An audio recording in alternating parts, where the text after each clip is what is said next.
Accompagnement de la mise en œuvre de la feuille de route du président Félix Tshisekedi en matière d'éducation à la tête de la communauté économique des États de l'Afrique centrale, sujet au cœur des échanges entre la commissaire de la CEEAC en charge de l'éducation, santé et culture et le ministre de l'ESU. Les deux personnalités ont également abordé les deux événements de la CEEAC qui sont organisés très prochainement à Kinshasa. Suivez Yvette Ngandou Kapinga, commissaire en charge de l'éducation, santé et culture à la CEEAC.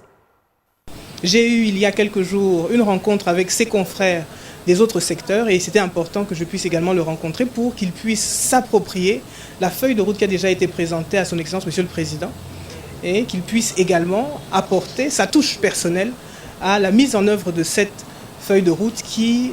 fait partie évidemment des responsabilités qu'il doit porter également pour le compte de la sous-région. Deux grandes activités doivent se tenir au niveau de Kinshasa sous le patronage déjà du président de la République, mais également avec la participation et la supervision du ministre de l'Enseignement supérieur. Il s'agit de la formulation d'une politique sous-régionale qui porte justement sur l'économie de l'éducation en Afrique centrale, c'est-à-dire un document qui est censé identifier les forces et les faiblesses de nos systèmes éducatifs en Afrique centrale, aussi bien au niveau primaire, secondaire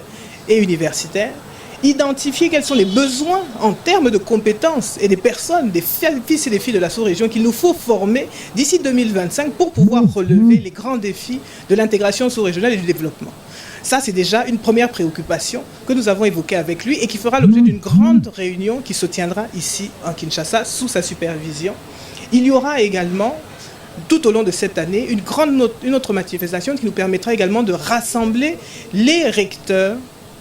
chefs d'université et des enseignements supérieurs de la sous-région. Il y a une quarantaine d'universités publiques dans les 11 États de la sous-région et nous avons l'ambition de les réunir tous à Kinshasa. Au courant de l'année, nous avons identifié avec son Excellence Monsieur le Ministre le mois de novembre pour qu'ils puissent eux également apporter leur contribution à cette réflexion-là, qui elle devra être soumise, le fruit de leur consultation fera l'objet d'un document qui sera présenté aux chefs d'État et de gouvernement au mois de janvier 2023. Je suis très heureuse que le ministre a été très favorable à ces idées qui lui ont été proposées et qu'il ait également enrichi